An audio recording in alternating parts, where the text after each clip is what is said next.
বাংলাদেশ এবং ভারতের মধ্যকার দ্বিপাক্ষিক সম্পর্ক এবং এই মুহূর্তে দেশের সবচেয়ে আলোচিত বিষয় ভারতীয় ভিসা চালুর সর্বশেষ আপডেট নিয়ে আজ আমরা অত্যন্ত গভীরভাবে আলোচনা করব।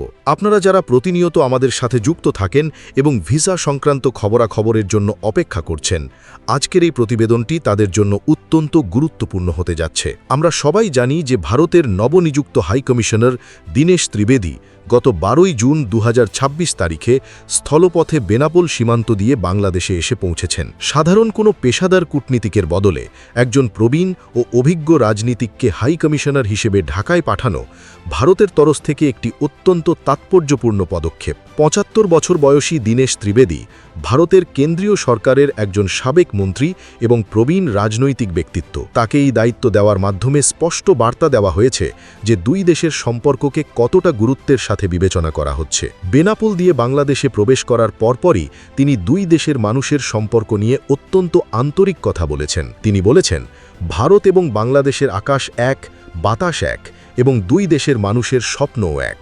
বাংলাদেশে পা রাখার পর থেকেই তাকে নিয়ে এবং বিশেষ করে ভারতীয় ট্যুরিস্ট বা পর্যটন ভিসা পুনরায় চালু হওয়া নিয়ে সাধারণ মানুষের মাঝে ব্যাপক কৌতূহল এবং নতুন করে বড় প্রত্যাশা তৈরি হয়েছে। তিনি বাংলাদেশে আসার পর দুই দেশের ভিসা জটিলতা নিরসনে বেশ কিছু ইতিবাচক কথা বলেছেন এবং আশার বাণীও শুনিয়েছেন। তিনি স্পষ্ট করেই বলেছেন যে দুই দেশের মধ্যকার সম্পর্ক এবং ভিসা সংক্রান্ত বিদ্যমান সমস্যাগুলো আলোচনার মাধ্যমে খুব দ্রুত সমাধান করা সম্ভব। বর্তমানে বাংলাদেশে ভারতীয় ভিসা কেন্দ্রগুলোতে সীমিত পরিসরে কার্যক্রম চলছে, যার মধ্যে মূলত মেডিকেল ভিসা এবং জরুরি ক্যাটাগরির ভিসা সেবা চালু রয়েছে। গত বেশ কিছুদিন ধরে সাধারণ মানুষের যাতায়াত মারাত্মকভাবে ব্যাহত হয়েছে। যারা চিকিৎসার জন্য ভারতে যেতে চান, যারা ব্যবসার কাজে নিয়মিত যাতায়াত করতেন কিংবা যারা কেবল পর্যটনের উদ্দেশ্যে যেতে ইচ্ছুক, তারা সবাই এক নজিরবিহীন ভিসা সংকটের মধ্য দিয়ে যাচ্ছেন। নবনিযুক্ত হাইকমিশনার দীনেশ ত্রিবেদী ভারত এবং বাংলাদেশের মানুষের মধ্যকার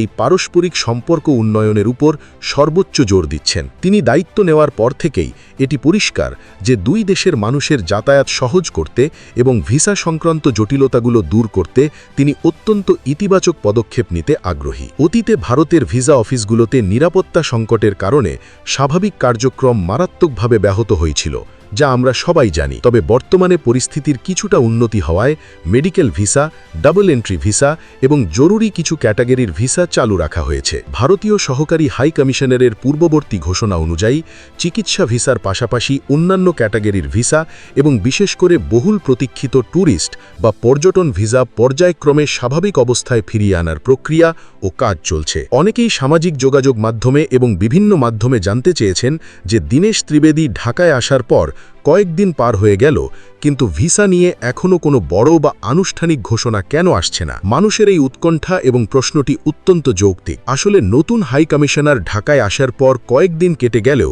ভিসা নিয়ে কোনো বড় ঘোষণা না আসাটা কোনো অস্বাভাবিক বিষয় নয়। একে অত্যন্ত স্বাভাবিক একটি কূটনৈতিক প্রক্রিয়া হিসেবেই দেখা উচিত। এর পেছনে মূলত কয়েকটি প্রধান কারণ রয়েছে। প্রথমত, তিনি এখনও নতুন দায়িত্ব গ্রহণের প্রাথমিক পর্যায়ে রয়েছেন। কূটনৈতিক নিয়ম অনুযায়ী একজন নতুন হাই কমিশনারকে প্রথমে রাষ্ট্রপতির কাছে তার পরিচয়পত্র পেশ করতে হয়। এরপর বর্তমান সরকারের বিভিন্ন পর্যায়ের উচ্চাধস্থ কর্মকর্তাদের সঙ্গে, বিশেষ করে পররাষ্ট্র মন্ত্রণালয়ের সাথে একাধিক সৌজন্য সাক্ষাৎ ও বৈঠক করতে হয় এবং সার্বিক পরিস্থিতি মূল্যায়ন করতে হয়। এই আনুষ্ঠানিক প্রক্রিয়াগুলো সম্পন্ন করতে স্বভাবতই কিছুটা সময় লাগে। দ্বিতীয় কারণটি হল, ভিসা নীতি বা ভিসা চালুর সিদ্ধান্ত শুধু একজন হাই কমিশনার একা নির্ধারণ করতে পারেন না। এটি একটি অত্যন্ত সংবেদনশীল এবং রাষ্ট্রীয় নীতিগত সিদ্ধান্ত, যার জন্য দিল্লির পররাষ্ট্র মন্ত্রণালয়, স্বরাষ্ট্র মন্ত্রণালয় এবং ভারতের কেন্দ্রীয় নিরাপত্তা সংস্থাগুলোর যৌথ অনুমোদন ও সবুজ সংকেতের প্রয়োজন হয়। তাই তিনি ব্যক্তিগতভাবে ইতিবাচক হলেও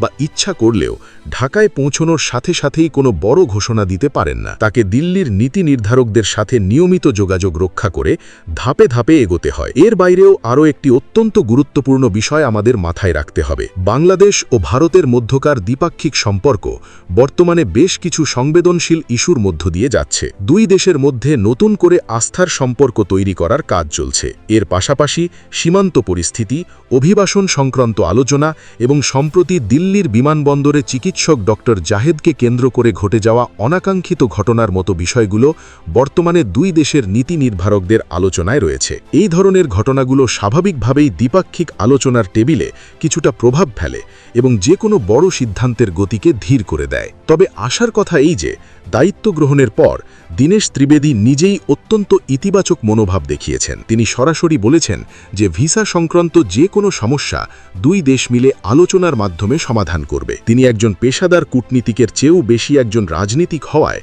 অনেক জটিল সমস্যার দ্রুত সমাধানে তিনি বড় ভূমিকা রাখতে পারবেন বলে বিশ্লেষকরা মনে করছেন।